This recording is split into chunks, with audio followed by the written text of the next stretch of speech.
আপনার কি মনে হয় আপনার জমানো টাকা নিরাপদ আছে?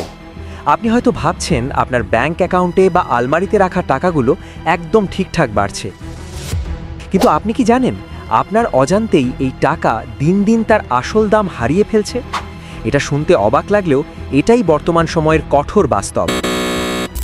অর্থনীতিবিদরা একে বলেন এক অদৃশ্য চোর বা সাইলেন্ট কিলার। এই সাইলেন্ট কিলার আপনার পকেটে হাত না দিয়েই আপনার সম্পদ চুরি করে নিচ্ছে। ভাবছেন এটা কিভাবে সম্ভব? চলুন একটি সহজ উদাহরণের মাধ্যমে বিষয়টি পরিষ্কার করা যাক। মনে করুন আজ থেকে 5 বা 10 বছর আগে আপনার কাছে 1000 টাকার একটি নোট ছিল। তখন সেই 1000 টাকা নিয়ে বাজারে গেলে আপনি যে পরিমাণ ব্যাগ ভর্তি বাজার করে ফিরতেন তা একবার মনে করে দেখুন।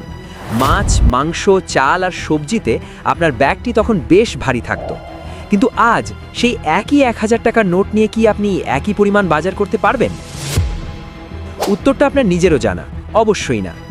নোটের গায়ে কিন্তু এখনও সেই 1000 সংখ্যাটাই বড় করে লেখা আছে, কিন্তু সেই নোটটি দিয়ে আপনি আগের মতো অত জিনিস আর কিনতে পারছেন না। অর্থাৎ আপনার টাকার সংখ্যা কমেনি, কিন্তু টাকার ভেতরে থাকা ক্ষমতা কমে গেছে। এই শক্তি বা ক্ষমতাকেই বলা হয় পারচেজিং পাওয়ার বা ক্রয় ক্ষমতা। সময়ের সাথে সাথে যখন জিনিসের দাম বেড়ে যায় তখন টাকার ক্রয় ক্ষমতা কমে যায়।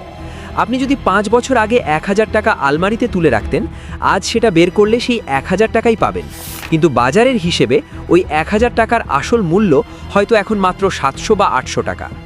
অনেকে ভাবেন ব্যাংকের সেভিংস অ্যাকাউন্টে টাকা ফেলে রাখলে সেটি সুরক্ষিত, কিন্তু ব্যাংকের সুদের হার যদি মুদ্রাস্ফীতির চেয়ে কম হয় তবে সেখানেও আপনি আসলে লোকসান করছেন।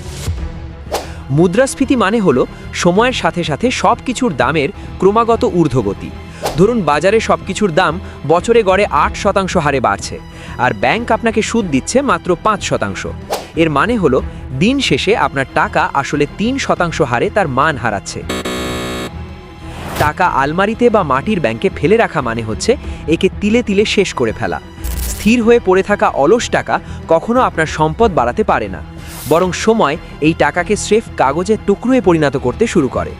আপনি যখন নিশ্চিন্তে ঘুমিয়ে থাকেন, এই সাইলেন্ট কিলার তখনও আপনার টাকার শক্তি কমিয়ে দিচ্ছে। এটাই হলো অলস জমানো টাকার বড় অভিশাপ। তাই শুধু টাকা জমানোর পুরনো মানসিকতা থেকে আমাদের দ্রুত বেরিয়ে আসতে হবে। আপনাকে শিখতে হবে কিভাবে নিজের কষ্টার্জিত টাকাকে সঠিক জায়গায় কাজে লাগাতে হয়। এমন কোথাও বিনিয়োগ করতে হবে যেখানে রিটার্ন অন্তত মুদ্রাস্ফীতির হারের চেয়ে বেশি হয়। সেটা হতে পারে জমি, সোনা, শেয়ার বাজার বা লাভজনক কোনো ব্যবসায় বিনিয়োগ। জমানো টাকা দিয়ে নতুন সম্পদ তৈরি না করলে ভবিষ্যতে আপনি বড় আর্থিক সংকটে পড়তে পারেন। আজকের অলস টাকা কালকের দারিদ্রতার কারণ হয়ে দাঁড়াতে পারে। সচেতন না হলে আপনার সারা জীবনের সঞ্চয় মুদ্রাস্ফীতির আগুনে পুড়ে ছাই হয়ে যাবে। মনে রাখবেন, বুদ্ধিমানরা শুধু টাকা জমায় না, তারা টাকাকে দিয়ে নিজের জন্য কাজ করায়। এখনই সময় আপনার সঞ্চয় এবং ভবিষ্যৎ পরিকল্পনা নিয়ে নতুন করে ভাবার। আপনার টাকা কি কেবল ব্যাংকে জমছে, নাকি সত্যিই তার মান বাড়ছে? নিজেকে আজই এই প্রশ্নটি করুন। বন্ধুরা, আজকের এই ভিডিওটি যদি আপনার কাছে তথ্যবহুল মনে হয় এবং সচেতনতা বৃদ্ধিতে সাহায্য করে, তবে অবশ্যই ভিডিওটিতে একটি লাইক দিন। আপনার পরিচিত এবং প্রিয়জনদের আর্থিক সচেতনতা বাড়াতে ভিডিওটি প্রচুর শেয়ার করুন। আর এই ধরনের আরও ইনফরমেটিভ এবং গুরুত্বপূর্ণ ভিডিও নিয়মিত পেতে আমাদের চ্যানেলটি এখনই সাবস্ক্রাইব করে পাশে থাকা বেল আইকনটি চেপে রাখুন। ধন্যবাদ।